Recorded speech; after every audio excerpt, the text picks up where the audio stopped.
Hello. So in this presentation, we'll be going over Sanatana Dharma, more popularly known in the West as Hinduism. More specifically, we'll be going into Hindu theology. So is God one? Is God many? Is there multiple gods? Is there no gods at all? Is it monotheistic, polytheistic, pantheistic, panentheistic? All these questions we'll be covering as we go into Hindu theology.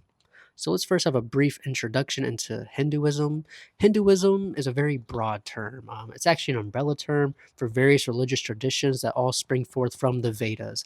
The Vedas, as we'll get to here in a bit, are the main textual authority. Hinduism evolved over time. There wasn't some single founder, so it's very, very diverse. Deities, opinions, these sorts of things, practices may even differ, but the concept of the absolute, which is what we're going over today, it remains similar, even if small discrepancies are there, theological schools, debate, but the main concept of the absolute remains the same. And Hinduism is very old. I mean, as I said, it developed over time, 4,000 years old. Some scholars say 4,500 years old. So it's a very old tradition, the oldest religious tradition still ongoing to this day. So let's look into the Hindu scriptures. Hindu texts fall into two categories, Shruti and Smriti. Shruti means that which is heard, so these texts are revealed. In particular, the four Vedas are revealed scriptures. Then we have Smriti, which means that which is remembered or told, human origins. They can be written over time, like stories, epics, Dharma sutras, which are sort of like guidelines and commentaries to text. Those things are all Smriti. So they hold place in textual authority, but they're not as authoritative as the Vedas, as Shruti, which is the highest textual authority. Here I have some specific things that might be covered. Smriti texts includes the epics, the Puranas. The Puranas are the texts that include most of the fun gods and goddesses you usually correlate with Hinduism, like Ganapati, the god with an elephant head, right? But the word Puran literally means legend, and these stories are meant to be story forms or allegorical stories to impart the truth of Hindu theology, Atman, Brahman, and we'll get into what those are here in a second. And I want to mention that the most famous Hindu text is the Bhagavad Gita.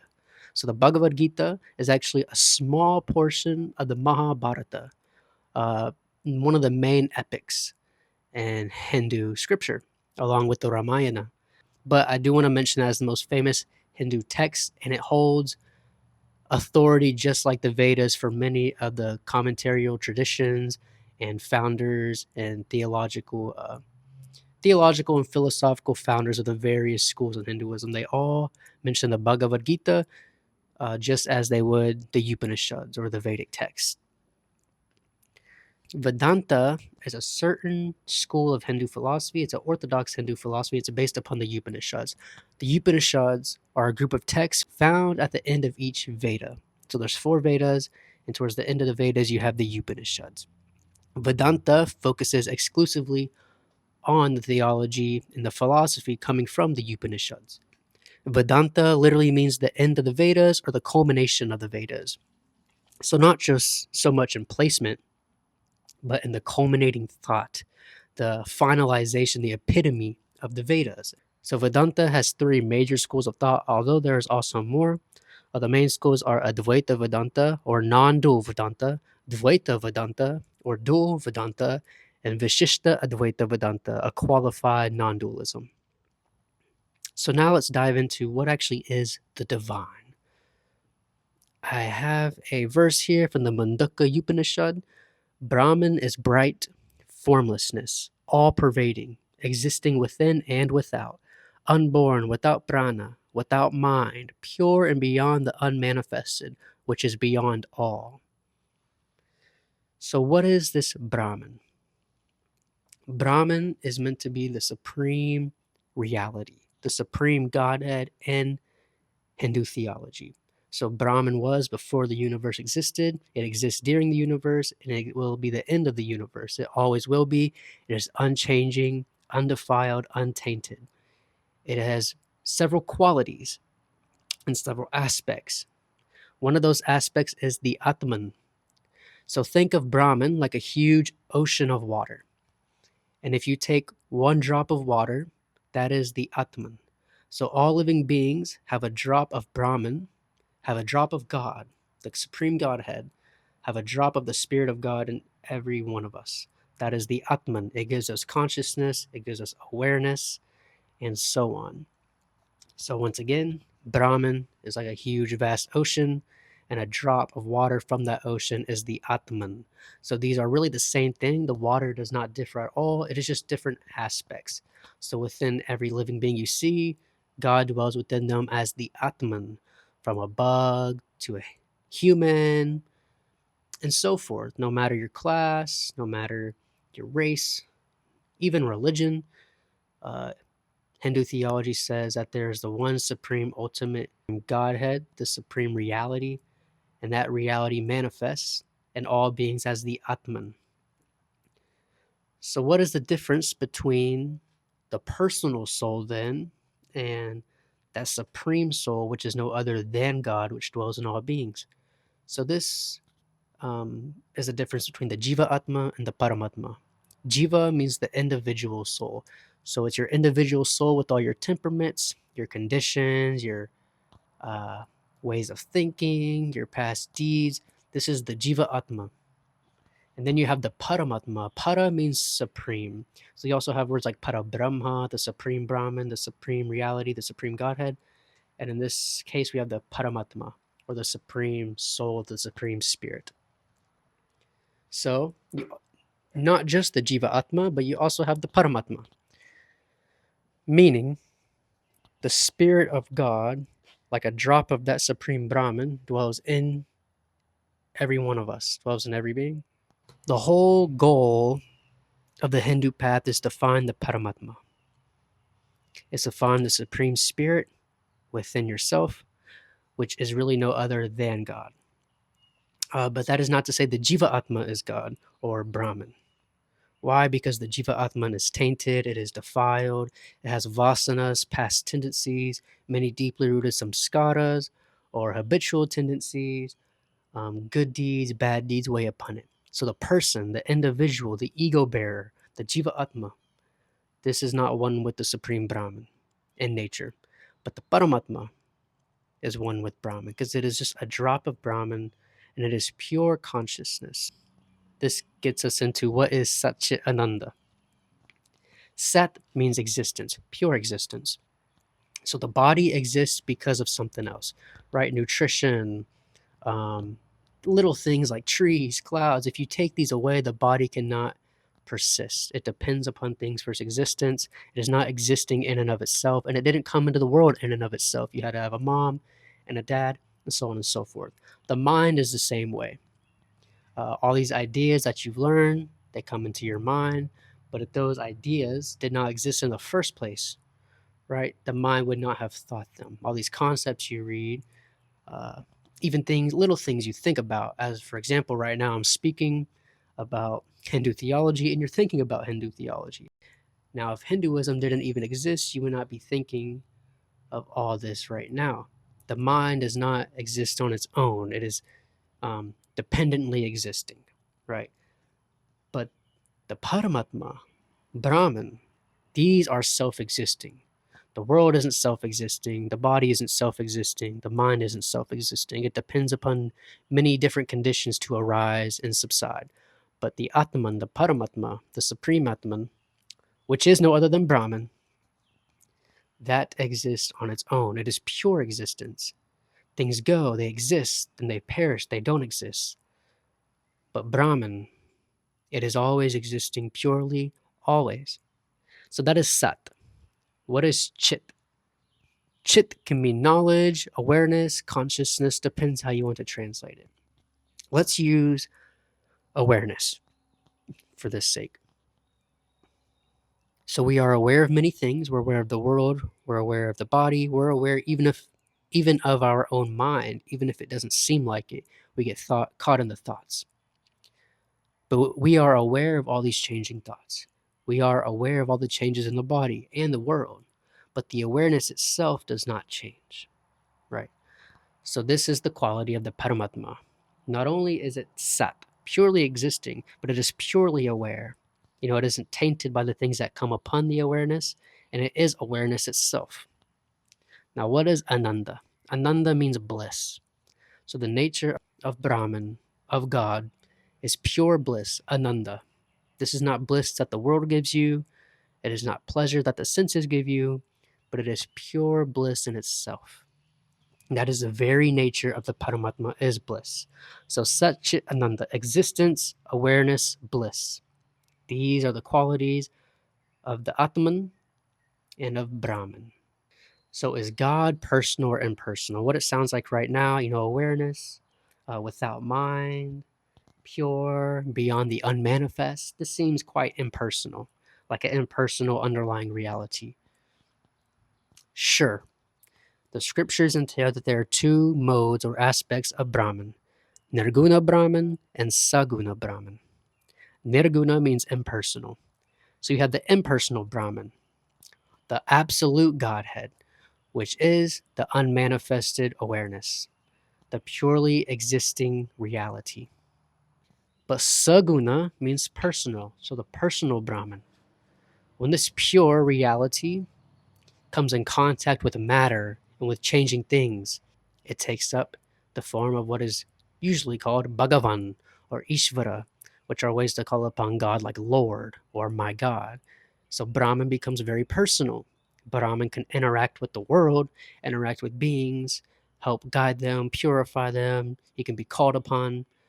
This is the aspect of Saguna Brahman, so the personal God. And then the ever still aspect of the Godhead is Nirguna Brahman, the impersonal aspect. So God is oneness. Then what about the pantheon of deities in Hinduism? Let's read from these verses here. Narayana, Shiva, Vishnu, Shankara, Purushottama. These are different in name only. In fact, all of them are called the eternal, supreme Parabrahman, Paramatma. This is from the Vara Purana, chapter 73. This verse says here that they are all just names of the supreme reality, of the supreme Brahman. They're just forms, they're just different small identities of the supreme Brahman. They're different in name only. So now let's look at the Bhagavad Gita. This is from chapter 10, shloka or verse 2. I am the Atman, seated in the hearts of all creatures. I am the beginning, the middle, and the end of all beings. So who is speaking right here is Sri Krishna. And we'll get more into who he is and others later. But to put it simply, he is thought as an avatara or incarnate of God. And when Krishna says I, he's not speaking as the personal self, as the Jiva Atma, but he's speaking as the Paramatma, the Supreme Spirit. He's speaking as Brahman itself. And he therefore says, I am the Atman, seated in the heart of all creatures, the beginning, the middle, and the end. So in this case, Atman is referring to the Paramatma, again, not the personal soul, its tendencies, goods and bads.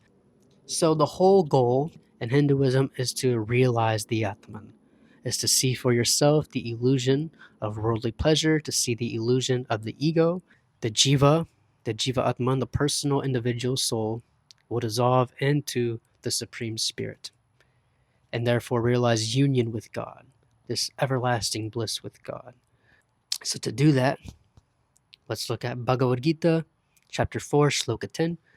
Flying from fear, from lust and anger, he hides in me his refuge, his safety. Burnt clean in the blaze of my being, in me many find home. So Sri Krishna here says, those who fly away from fear, from worldly lust, from anger, they hide in him. And who is him? Who is me? We just look at the verse right above. He is the Atman. So in other parts of the Bhagavad Gita, like chapter 2, we can look at, for example, many people are ruled by their worldly passions, their worldly desires. And these desires, unfortunately, bring a lot of torment, dissatisfaction, because these things are impermanent. They come and go, and they're not fulfilling to the heart. And the Jiva Atma gets caught up in all these things. But one who is free, who is stilled from the desires, from the cravings, of the mind. They come to rest in that which always has been and always will be, which is pure, which is safety, and that is the Paramatma, the Supreme Spirit, the Spirit of God, which is one with the Godhead. So the whole goal is just this: to let go of worldly infatuation, to let go of amkara or egoism, which is an illusion in the first place, and to come into the realization of the Atman. And then you find the unity with Brahman, and there is everlasting peace and bliss. So in the very next verse, it says, "In whatever way people surrender unto me, I reciprocate accordingly." So whichever way people need to view the Supreme Godhead, whichever name they must take, whether it's Narayana, Shiva, Vishnu, Shankara, Purushottama, Durga, Kalima, whichever way they want to see, name, and identify the Supreme Brahman, which is formless, as we read in the Upanishad, whichever form they want to give it, that is okay, because they can relate to it. They feel a love towards it, towards that name, towards that form, towards that aspect of Brahman, of the Supreme Godhead, and they can surrender.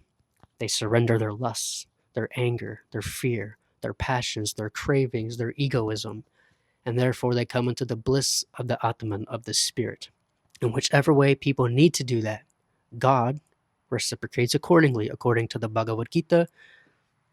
So let's go into the next slide. How can the formless become form? If Brahman is formless, pure existence, pure awareness, how can that become form?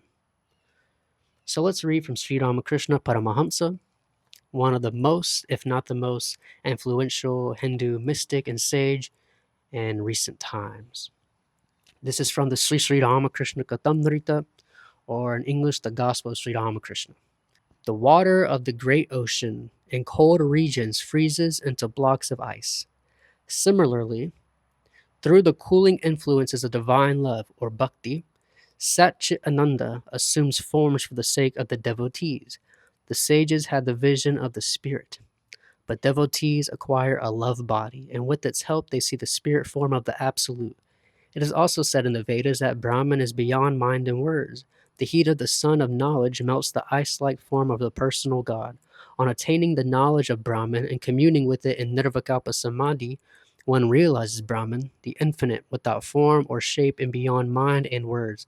The nature of Brahman cannot be described. About it, one remains silent. Who can explain the infinite in words? So, once again, Brahman is like that ocean, deep, vast, unchanging, always everlasting. But by the cooling effect of bhakti, or divine love, love for God, it assumes a form, an iceberg. There's another part of the Sri Ramakrishna Katamrita, or the Gospel of Sri Ramakrishna, where he says we are like a salt doll. And to go into the ocean, we dissolve into it. We dissolve into Brahman, which is ultimate bliss, ultimate liberation. But for some people, they need to hop upon that block of ice, that form of God they feel love for, they identify with, the personal aspect. And they ride out into the ocean, and the ice, the salt doll, it all dissolves into unity, into the underlying Brahman. So that is how the formless becomes with form, according to Sri Ramakrishna and according to other saints and sages from the Hindu tradition. So we have touched upon what is Brahman, what is the Atman and its relationship to Brahman, what is the difference between the Jiva Atma and the Paramatma. We have looked at how does the formless become form, why is there many different deities, how do they relate to Brahman. Now let's see how do the epics specifically relate to Brahman. So these next few verses I will read here in a second are from the Adhyatma Ramayana. So the Ramayana is one of the most important Hindu epics. It is all about Sita, the woman on the left, and her husband Sri Ram reuniting.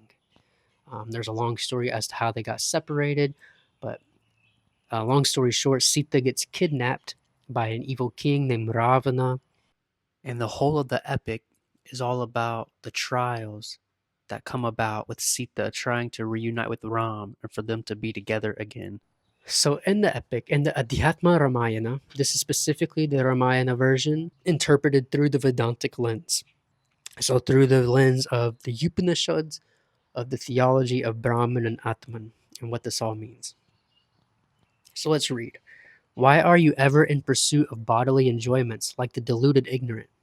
Abandon all worldly attachment and adore Rama, the Supreme Being, in other words, Brahman, with pure devotion. Surrendering Sita to Ram and taking shelter at his feet, you will be free from sin. So here, Sita and the Adhyatma Ramayana, Sita represents the Jiva Atma, the personal individual soul, and the soul aches to be reunited with God. Right now, it's full of suffering because it's infatuated with the world, with cravings, with sin. And this is why we feel so much unease. So here the verse is telling you to abandon all worldly desires and attachments and to adore Rama, to come unto the Supreme Brahman. So one must surrender their soul to God. And then they will be reunited with God, and all that inner pain and lack will vanish because the heart will be truly fulfilled in a way that the world cannot do. Let's go on. For the liberated one who is without the sense of I, the objects of worldly life do not shine. Abandon the false sense of I and mine. Fix your mind on Ram, the Supreme Being, the Supreme Atman, releasing the mind from its entanglement with external objects by recognizing that such contacts are harmful. Connect it with the bliss that is Ram. So the world, sensual context, sensual pleasure, materialistic pleasure, these things are harmful because they're not purely existing, they're impermanent. But if you fix your mind free from desire, free from egoism, on the Supreme Atman, and you release your entanglement from external objects, you'll find that which is pure bliss, and that is Ram himself. And again, Ananda, that part of Satchit Ananda, Ananda is pure bliss. So that is an aspect of the Supreme Brahman. So when you surrender your worldly desires, amkara, your egoism, the I and the mind, you come into the bliss which is Brahman. You find the Supreme Atman, and that is Ram. That is the whole goal. So these epics have very deeply theological meanings, philosophical meanings, and they really encapsulate the whole of the practice of the Hindu Dharma, Sanatana Dharma, in various ways. And here, the Ramayana, the specific epic with Sita reuniting with Ram, represents the Jiva Atma, or the personal soul, reuniting with the Paramatma, the supreme spirit of God. Let's move on. So in Hinduism, God is not only the formless, he is also with form. And not only is he non-human, the supreme reality, the supreme Godhead, but he also becomes human.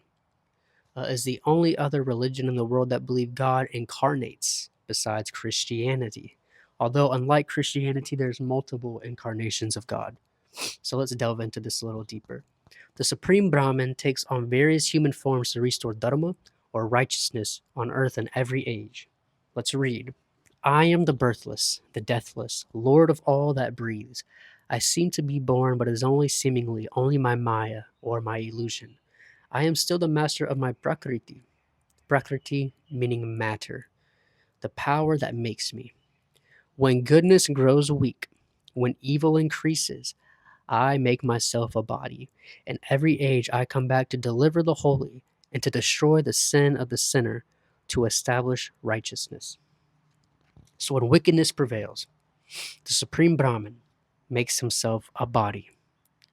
The Saguna Brahman aspect, right? The personal aspect of God takes on a human form and restores righteousness in different areas, in different bodies, in different ages, different periods of time. And they seem to be born, they seem to be different. But this is only seemingly. God cannot be born, he cannot die, he is everlasting. This is all the illusion of God, the lila, or the play of God. He is still the master of his prakriti, his matter, his power, that which makes the whole world in the first place. It is only seemingly. So God himself comes in human form to destroy the sin of the sinner, to deliver the holy, and to establish dharma, or righteousness, the way. So some of the famous historical incarnations that Hindus believe in more generally is Sri Ram, who we just talked about in the last slide, Sri Krishna, who you see in the picture here, which is the speaker of the Bhagavad Gita, and then Buddha, Buddha of the Buddhist religion. Um, People divert from the truth in every age and in different ways. So God has to incarnate in different ways in every age to make things right again. Um, an example of the Buddha, according to Hindus, the Hindus became very ritualistic, castic, very big on caste, violence, animal sacrifice, these sorts of things. And it wasn't actually leading them to realization of Brahman as the ancient seers or the rishis saw. It was all just ritualism. It was dryness. And there's a lot of defilement, a lot of money making by the priests in defiled ways, a lot of corruption. So, according to Hindus, God came as the Buddha. He didn't speak about terms of God, but he pointed right to the path of righteousness, and it reestablished Dharma in that age. That is one example. Um, Different sects of Hinduism classify different incarnates. For example, the Vaishnavas, specifically the Vaishnavas who follow Gaudiya Vaishnavism, will classify Chaitanya Mahaprabhu, a man who lived in the 15th century, as an avatara or a descent of God. He was very big on bhakti, devotion to God. That was his whole idea. His idea was that jnana, or the path of knowledge, is very hard in this day and age because we are attached to egoism, we are attached to the body, to the mind, to the personal self. We are attached to food and to enjoyment, and we have to build businesses, and it keeps our mind far from being able to investigate jnana, or the path of knowledge. So it's best in this age of Kali, this evil age, to surrender to God, to have worship to God in the personal, the saguna aspect of Brahman, and to develop bhakti, or devotion to God. Devotion is much easier than knowledge in this day and age. They say that he is an avatar of God. You also have millions and millions of people in India and all around the world who think Sri Ramakrishna is an avatar of God. Sri Ramakrishna, if you do not remember, is the man who was just in that photo a few slides back, who explained how the formless can have form. And there are many reasons why people believe Sri Ramakrishna was an avatar, but the main message was to say that in this day and age, when people of many different religions are coming together, sharing ideas, disagreeing. Many wars are happening, even. In the age of science, he came to show that the truth of religion remains the same and that all paths are just relatively different. And ultimately, they point to the same absolute reality, the same absolute truth, the same God. As he famously said, as so many creeds, so many paths to the same God, just like as many rivers lead to the same ocean. And he lived a very miraculous life, a very pure life, constantly in divine ecstasies, um, transforming the lowest of people. He had no discrimination. He even practiced Islam and Christianity, as well as every possible sect you can think of, and Hinduism. And he said they all lead to the same end goal, the dissolution of Amkara, or egoism, and the realization of Brahman. So that sort of ends this presentation on Hindu theology. To wrap up some thoughts, is God one? Is God many? As you can see, it's very nuanced. In the ultimate sense, God is one, absolutely one, and absolute oneness itself. God is immanent in all things, even non-living things, as the underlying reality, pure consciousness. He is in all living things as awareness itself, which gives life. And yet he transcends all things because it is not divided or tainted by that which comes and goes. It is purely existing. It is purely knowing. It is pure bliss, which is contrary to the fluctuating nature of the world, of the body, of the mind, and the whole universe. It says God is formless, is without prana, without breath, without mind. And yet it is not just impersonal. It can become personal when acting in accord with prakriti, with matter, with the world. That pure Brahman becomes personal, becomes Ishvara, Lord. And he responds to the cries and to the calls of the world accordingly, and reveals himself in whichever way the person needs to let go of worldly desire, sinful living, egoism, the I and the mind, and to find refuge, to find the everlasting bliss of the Spirit of God, the Paramatma. And then when the Jiva reunites with the Paramatma, When the personal soul dissolves into God, it realizes unity with Brahman, and that is liberation. One is freed from the deeds of good karma, bad karma, self and other tendencies, whether they're obstructive or good. All these things come to an end. There's just pure rest, pure bliss forevermore, and union with the supreme Godhead, the supreme Parabrahma. So is it monotheistic? Not strictly, no. Is it polytheistic? Not necessarily, no. Is it pantheistic? God is just nature, the whole universe? Not necessarily, no. Because God is not just the tree or the grass or the planets. Although God may be immanent in those things, God is also transcendent. Brahman is not tainted, not defiled, is not the plant, the tree, the planet itself. It is the underlying reality which dwells as that which is within the living and the non-living, but it is totally transcendent as well. So it is not monotheistic, it is not polytheistic, it is not pantheistic. The closest thing you can say is that it's panentheistic, meaning immanent and transcendent, but even then the definition is not totally correct. Because Hinduism does recognize various realms of existence. This is getting into cosmology, which I'm not going to do. But to put it shortly, it recognizes different devas or gods or angels, whichever way you want to think of it, in higher realms that are individual entities. Very famously in the Vedas, you have Indra, Rudra, Agni, and so on. These are individual embodied deities who live elsewhere in higher realms. Then you have the Asuras, the evil, jealous gods who often fight with the Devas, the righteous deities in the higher realms. So these realms and these deities exist. But in terms of God as the Godhead, as that which the whole point of existence comes to, the whole source of liberation, the whole goal of life, that is different. That's a totally different subject. That is Vedanta, which is what I went over today, the philosophy and theology from the Upanishads, the end of the Vedas, the culmination of the Vedas, the whole epitome of Hindus' goal. So it's very hard to classify Hinduism in terms of Western thought and Western classification of religious thought like monotheism and polytheism. It is quite nuanced and hard to put one specific word. The best you can get to is panentheistic, which means God is in all things, but he also is transcending all things, as we saw in the Mandukya Upanishad, within and without. This is really what it comes down to. Anyways, that'll wrap up my thoughts. As you can see, Hinduism can be quite confusing, especially if you have not read upon it before. Since I am personally quite comfortable with Hindu scriptures, having read a lot of it, I may have thrown around terms that made the presentation more confusing to understand. About that, I apologize. I'm just used to putting these words into thought, although I try to stay mindful of explaining the meaning too, and not just letting my mind go there, since those words do give the best meaning that can't translate into English, specifically in one or two words. But I tried my best, and I hope it wasn't too obstructive to giving good reasoning and helping you all have better understanding. Anyways, that is the end. Thank you.